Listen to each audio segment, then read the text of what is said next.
the Chase Thomas Podcast, for people who have nothing but time to kill.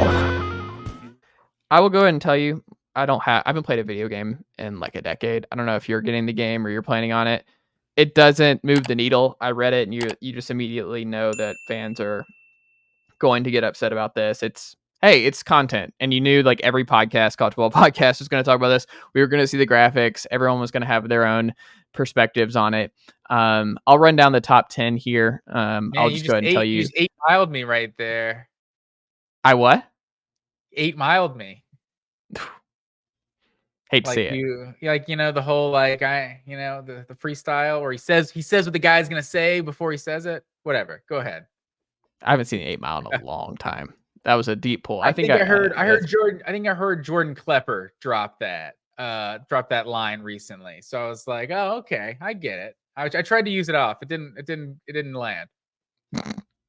There you go. Hey, sometimes it just that's just how it works sometimes. However, Matt Green, the top 10 here, I have for you: Texas A&M at 1, Alabama at 2, LSU at 3, Ohio State at 4, Georgia at 5, Penn State at 6, Wisconsin at 7, Oklahoma at 8, Florida State at 9, and the University of Florida at 10.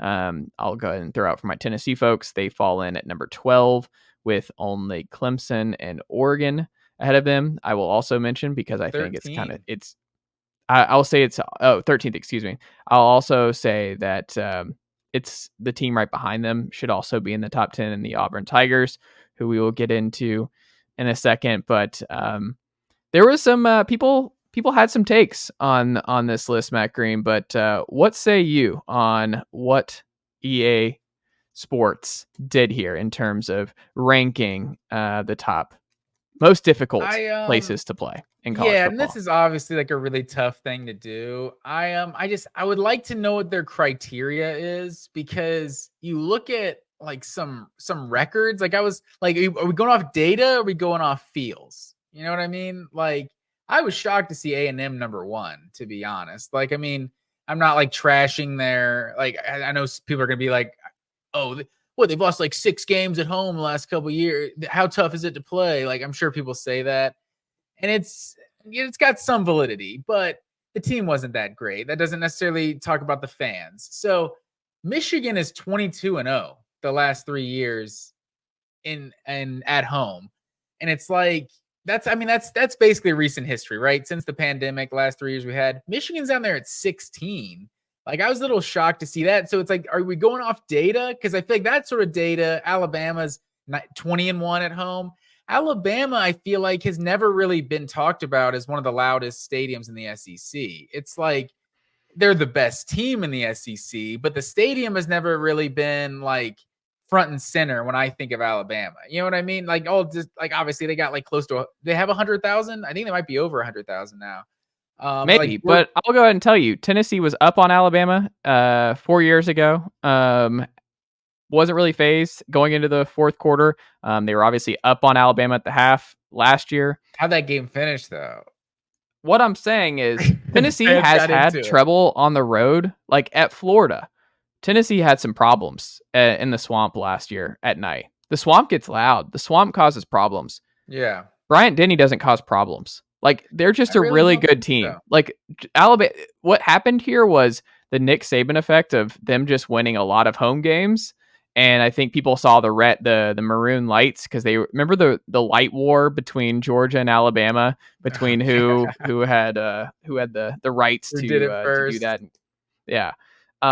I think that's all been misconstrued to think that Alabama is actually a tough place to play. And they're not even the toughest place to play in their own state. Like Auburn, when Auburn is rocking, Jordan-Hare is a more difficult place to play than Alabama. Like, that's what drove me nuts 100%. More than anything. Alabama is not the number 2. Like, even just ahead of LSU, do some basic stuff here. No, it's not. Like, going into Death Valley at night is not the same as going into Bryant-Denny. Like, Bryant-Denny is not a top 10 place to play in college football in terms of most difficult. Like, the team that you're playing has been the most difficult most years for 15 years now. But the actual environment, the fan base, part of it's like it's really commercialized. It's really expensive. Like there's a lot of it just feels like it's a bougie place to play now more than anything else. Yeah, And I mean they're the ones that are scolding fans for leaving early and all that. yeah, like it's just not that kind of environment. Like it's just not a top 10 environment anymore.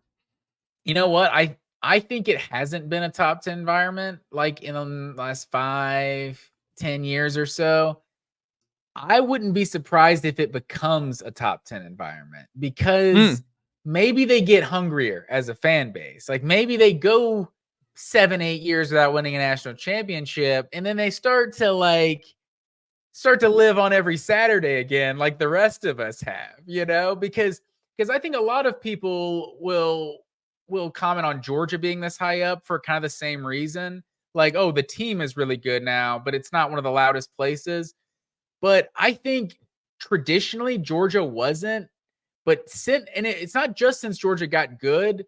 Since Kirby Smart was hired, I feel like in 2016, before they were even good, it was like, okay, half the fan base doesn't want to fire the coach now, so we can all kind of get behind it. 93K day. It's like we're all rowing in the same direction now.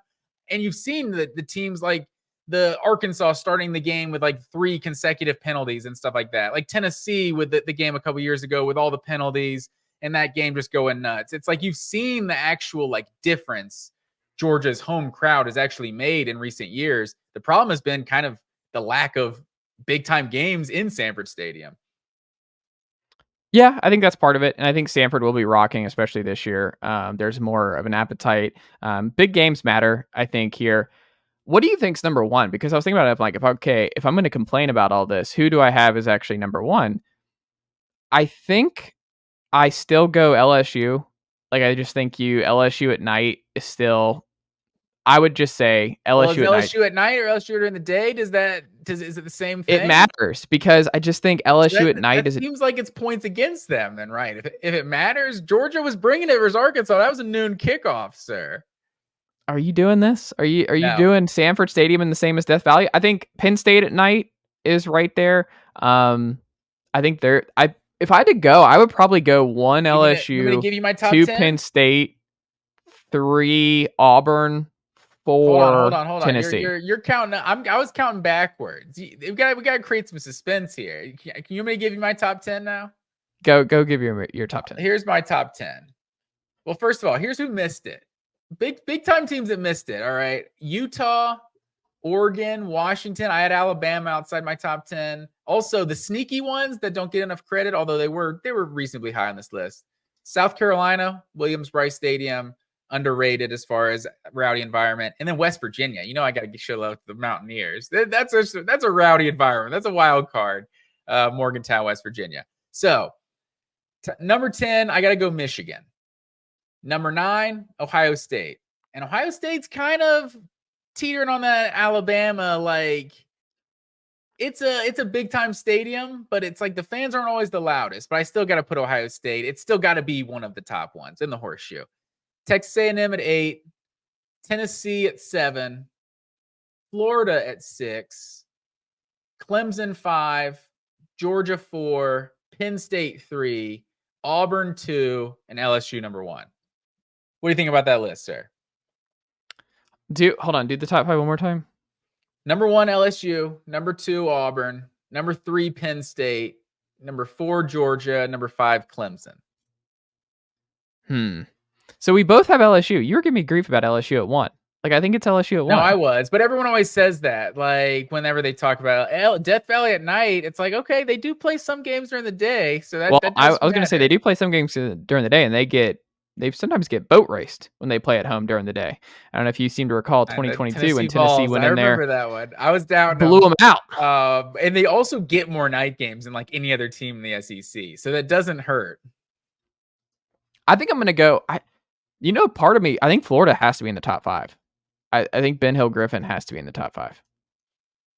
I feel like it's just been so long since they were like so good. It's like we've forgotten, but like the Swamp is like as rowdy as it gets, like when it gets rowdy, but it's just, they haven't had a lot to cheer about. Like Tennessee, they get them early in the season when they still have hope. They haven't given up on their season yet. That's a that's a disadvantage Tennessee has when going to the Swamp. But yeah, I think you could definitely convince me. It's right up there. It's just it's been a few years since. And I guess that's one thing where the video game, maybe they change it every year. So right now, maybe that's how they see it.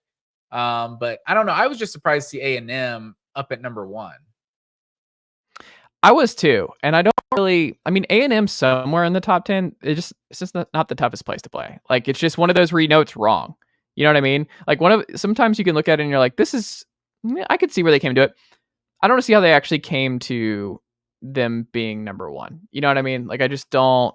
I don't know how they got there, to be honest. And Oregon is one that, like, I kind of, and Washington, I feel like, are the ones I more take people's word for. That it's like everyone says these places get loud, and Utah is another one too that, like, it gets loud, but it gets loud in what, a 60, 70,000 seat stadium. It's just not the same as 90,000 or 100,000 people going nuts. Can I give you the most underrated? Pains me to say it. Yeah. It's South Carolina. It's Williams-Brice. Yeah, I think I'm with you. I didn't mean to steal your thunder there earlier. Nicely done, nephew. The Chase Thomas podcast. Hell yeah.